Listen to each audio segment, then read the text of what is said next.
The silence you have been feeling was never empty. It was never nothing. It was never just a quiet room, a quiet phone, a quiet heart. It was a warning. And if you are watching this right now, if something inside you clicked the moment you read those words, then some part of you already knows this is true. So stay with me for the next few minutes, because what I'm about to tell you is not going to sound comfortable, but it is going to sound familiar. It is going to feel like someone finally said out loud the thing you have been sensing for weeks, maybe months, maybe years. And once you hear it, you will not be able to unhear it. Think about the last time something in your life went quiet. Maybe it was a person who used to text you every day and suddenly stopped. Maybe it was a feeling of excitement about your work that used to keep you up at night with ideas, and now you just stare at the screen feeling nothing. Maybe it was your own body, which used to tell you clearly when something was wrong, and now it just feels numb, distant, like it is holding something back. We are taught to fear noise.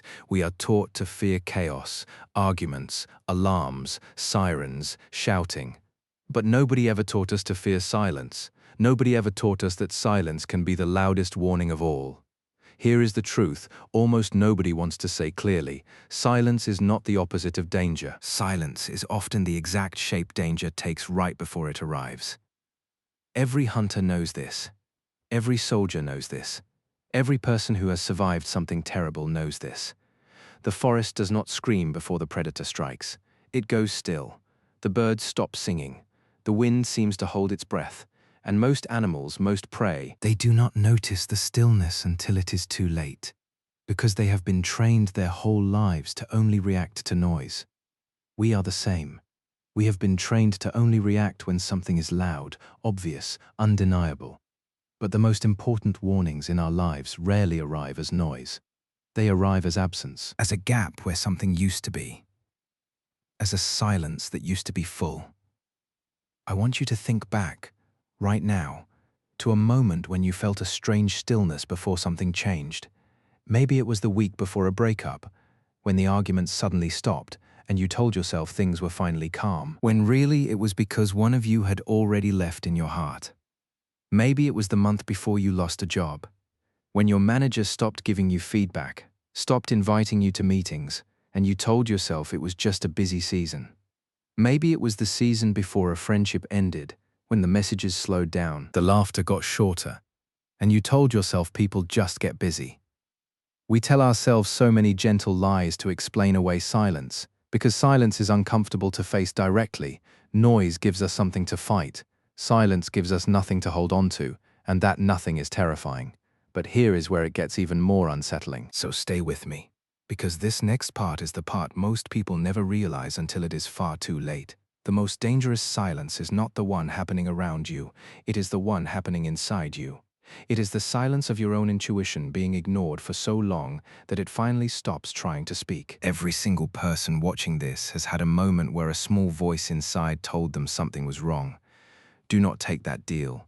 Do not trust that person. Do not ignore that pain in your chest. Do not stay in that relationship. Do not accept that offer.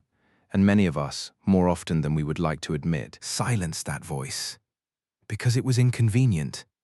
Because it disrupted our plans. Because we wanted so badly for things to be fine that we talked ourselves out of the one part of us that was trying to protect us. And what happens when you silence your intuition again and again and again?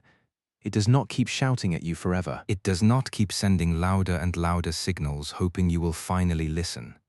At some point, it goes quiet. It stops warning you altogether. Not because the danger stopped, but because it learned that you were not going to listen anyway. This is the most dangerous kind of silence there is. The silence of a warning system that has given up on you. And if you are sitting there right now feeling like your gut has been unusually quiet lately, like you used to have strong feelings about things, and now you just feel foggy, numb, indecisive, that is not peace. That is not maturity. That might be the sound of your own inner alarm slowly shutting down from exhaustion. Now I want to take you somewhere for a moment. Somewhere that will make all of this feel less abstract. Picture a small coastal town, the kind with old wooden docks and fishing boats that have been in the same families for generations. The people who live there have grown up watching the ocean their entire lives. They know its moods.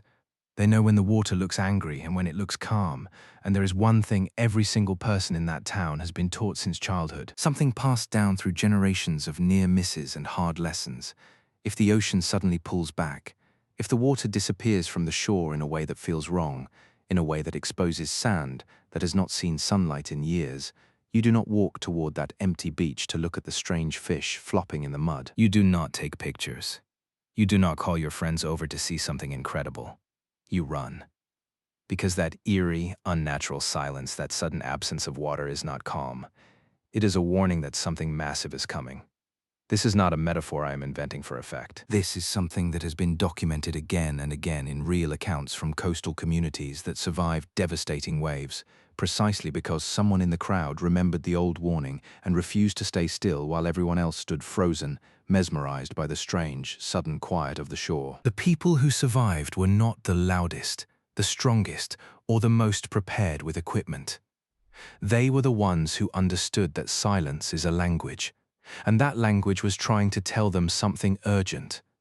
I am telling you this because your life has an ocean too, and every one of us has, at some point, stood on the shore of our own life watching the water pull back in a way that felt wrong. And instead of running, we stayed. We stared. We told ourselves it was probably nothing. And I think, if you are honest with yourself right now, there is an area of your life where the water has been pulling back for a while. Maybe it is your health. And you have noticed a strange, quiet fatigue that never used to be there. A lack of the usual pain that once told you when you had pushed too far, and instead of investigating it, you have simply been grateful it does not hurt as much anymore. Maybe it is your finances, and things have gone eerily stable in a way that does not match the chaos you know is happening underneath, because you have stopped opening the numbers, stopped checking the account, stopped facing the silence of not knowing. Maybe it is a relationship, romantic or otherwise, where the fighting has stopped, not because you resolved anything, but because one of you quietly gave up trying. If any of that landed a little too close, do not turn this off. I know it is tempting right now to look away, to tell yourself this is just a video and none of it really applies to you. But please, just for the next few minutes, let yourself sit in this a little longer. Because the next part is where everything starts to make sense, where all of this stops feeling like a scary idea and starts feeling like a map you can actually use.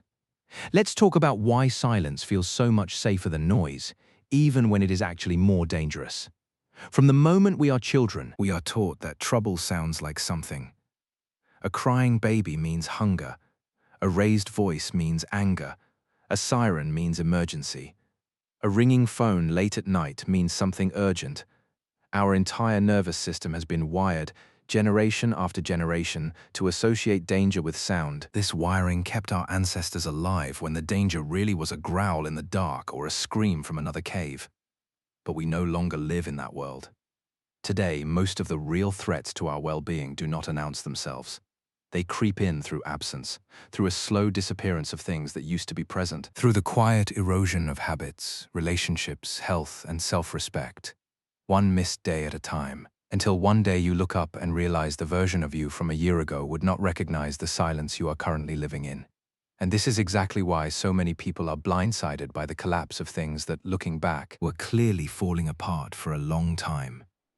The marriage that ended out of nowhere but had actually been silently dying for 3 years.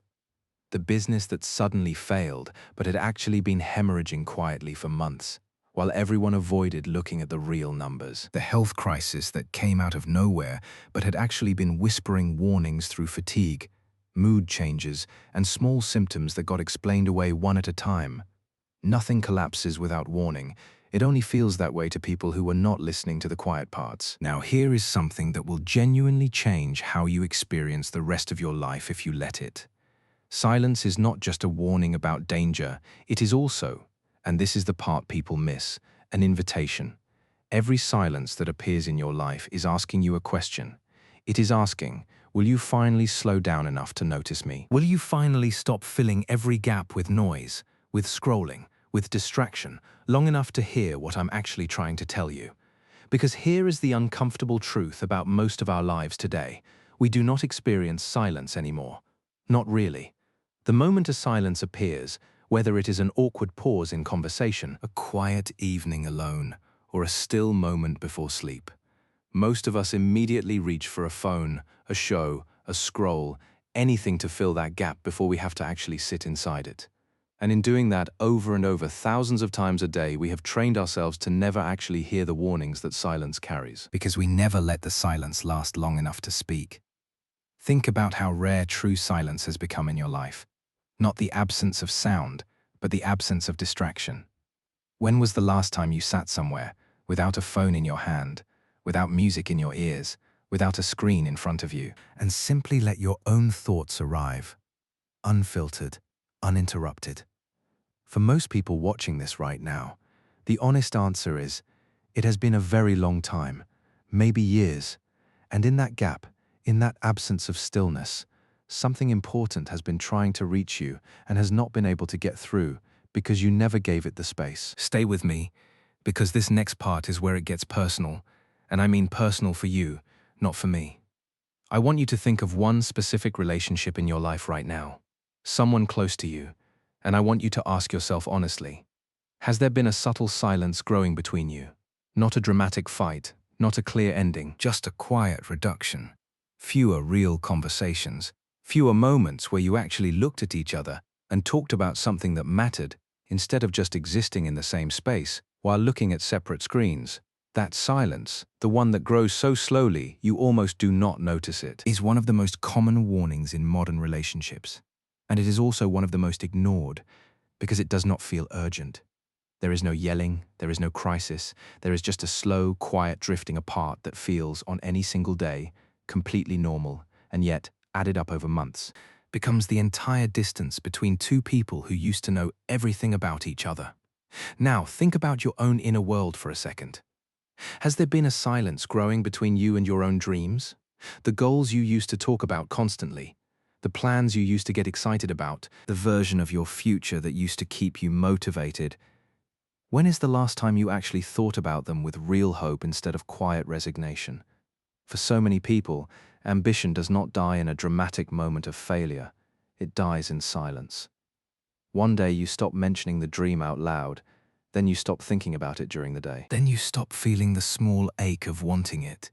And eventually you wake up and realize you have not thought about that dream in months, and the silence around it feels like peace, when really, it is closer to grief, the quiet grief of watching a part of yourself fade away without a funeral, without anyone noticing, including you. I know this is heavy. I know some of what I'm saying might be landing in a place that is a little painful right now. But please do not turn away from this feeling, because this feeling, this slight ache you might be noticing in your chest right now, is exactly the kind of signal we have been talking about this entire time. It would be so easy to close this video right now and go back to distraction, back to noise, back to filling the silence before it has a chance to tell you anything real. But if you have made it this far, some part of you already knows that today might be different. Some part of you clicked on this video because the title said something you already suspected was true, and that part of you deserves to hear the rest of what I have to say, because the next section is where we turn this from a scary realization into something you can actually use to change your life. So let's talk about what to actually do when you notice one of these warning silences in your life. Because awareness without action is just another way of staying stuck. And I'm not interested in leaving you stuck. The first thing to understand is that you do not need a dramatic response to a quiet warning. In fact, the biggest mistake people make when they finally notice a warning silence is that they either panic and overreact, blowing up a relationship or a job or a plan in one emotional moment, or they freeze completely and do nothing at all, telling themselves they will deal with it later, next week, next month, once things calm down. Neither of those responses works, because silence does not respond to panic, and it does not respond to avoidance. Silence responds to presence. It responds to someone finally showing up and paying attention. So here is the first real step. Name it out loud. Whatever silence you have identified while watching this, whether it is in a relationship, your health, your career, or your own inner voice, say it out loud to yourself, in your own words, right now if you can. Something has gone quiet, and I have been ignoring it. This single sentence, spoken honestly, does something powerful. It breaks the spell of denial that lets silences grow unnoticed. You cannot keep pretending everything is fine once you have said out loud, clearly, that something has gone quiet in a way that worries you. This is not about spiraling into fear. It is about ending the avoidance that has let this silence grow in the dark. The second step is smaller than you think, and this is important because most people assume that responding to a big warning requires a big action, and that belief is exactly what keeps people frozen. You do not need to fix your entire marriage today. You do not need to overhaul your entire health in one afternoon. You do not need to revive your biggest dream in a single grand gesture. You need one small act of attention. If the silence is in a relationship, that might be as simple as asking one honest question tonight. How have you really been feeling lately? Not the surface answer, the real one.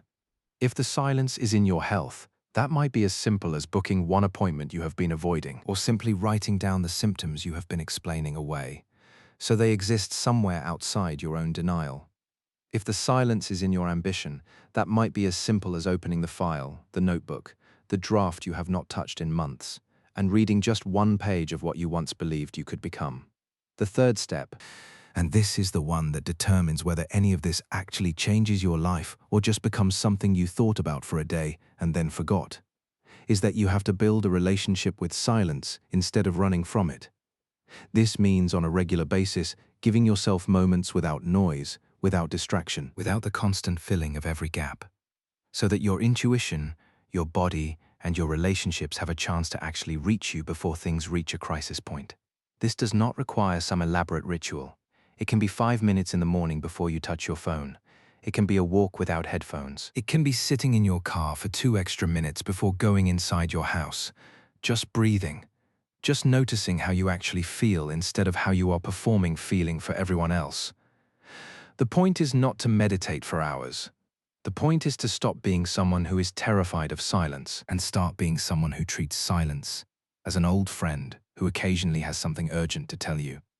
Now, I want to bring you back to that image of the coastline, the one with the water pulling back in that eerie, unnatural way, because there is a detail in that story that I did not fully tell you yet, and it might be the most important part of this entire video. In every documented account of people who survived by recognizing that warning silence, there is a common thread. It was rarely the person standing directly in the danger who noticed first. It was someone slightly outside of it, someone who had heard the old stories, who had been taught to respect the pattern, who happened to look up at exactly the right moment. In other words, survival often depended not on some dramatic personal insight in the moment, but on something learned beforehand, some piece of wisdom carried forward specifically so that when the silence came, someone would recognize it in time. That is exactly what this video is trying to be for you. Not a moment of drama, but a piece of wisdom you can carry forward, so that the next time silence appears in your life, in your relationships, in your body, in your ambitions, in your own quiet gut feeling that something is wrong, you do not stand there frozen, mesmerized by how strange and calm everything suddenly feels. You run toward it, not away from it, because now you know what that particular silence means. I want to tell you about one more kind of silence before we finish, because I think it might be the one that applies to more people watching this than any other, and it is the silence of self-abandonment. This is the quiet that grows when you slowly stop checking in with yourself, when you stop asking, am I actually happy? Am I actually okay? Is this actually the life I want? Because some part of you is afraid of what the honest answer might be. This silence does not announce itself with a dramatic breakdown. It shows up as a strange flatness in your days, a sense of going through the motions, a vague feeling that you are watching your own life from slightly outside of it, rather than fully living inside it. If any part of that description feels familiar to you right now, I want you to know that this is one of the most common and most important warnings a human being can receive, and it is also one of the most survivable, because the fix, while not easy, is available to almost everyone. It starts with one honest conversation with yourself, the same kind of honesty we talked about earlier, spoken quietly, without an audience, without performance. Something has gone quiet inside me, and I am ready to listen to it now. Because here is the final truth I want to leave you with, the one that ties every single thing we have talked about together. Silence is not your enemy. It never was. Silence is simply the space your life uses when it has run out of other ways to get your attention. It is patient. It is not trying to punish you. It is trying to protect you. The same way the ocean pulling back from the shore is not trying to trick anyone. It is simply obeying a pattern that, if understood, can save your life instead of ending it. The people who suffer the most are not the people who experience silence. Every single person experiences silence at some point in some part of their life. The people who suffer the most are the ones who never learn its language, who spend their entire lives running from stillness instead of learning to read it, who fill every quiet moment with enough noise that the warning never has a chance to land. You do not have to be that person anymore. Starting today, starting right now, in this exact moment while this video is still playing, you can decide to become someone who listens to silence instead of fearing it. Someone who notices when the water pulls back and instead of staring in confusion, moves with purpose. Someone who hears the quiet in a relationship and leans in instead of scrolling away. Someone who feels the strange numbness in their own body or mind and takes it seriously instead of explaining it away one more time. This decision does not require you to be fearless. It only requires you to be willing, just this once, to stay present with the silence a little longer than you normally would. Long enough to hear what it is actually trying to say. So before you leave this video, I want you to do one thing, right now, before the distraction of your day pulls you away again. Think of the one silence in your life that has been growing the longest, the one you have been quietly avoiding, the one this video has already brought to the surface whether you wanted it to or not. And just for the next 30 seconds, do not explain it away. Do not tell yourself it is nothing. Just let yourself know clearly and honestly that it is there and that it has been trying to tell you something for a while now. That single moment of honest attention is the beginning of everything changing. Not because the silence itself is magic, but because you, finally, are listening. The silence you have been feeling was never empty. It was never nothing. It was a warning, and now for the first time in a long time, you actually heard it.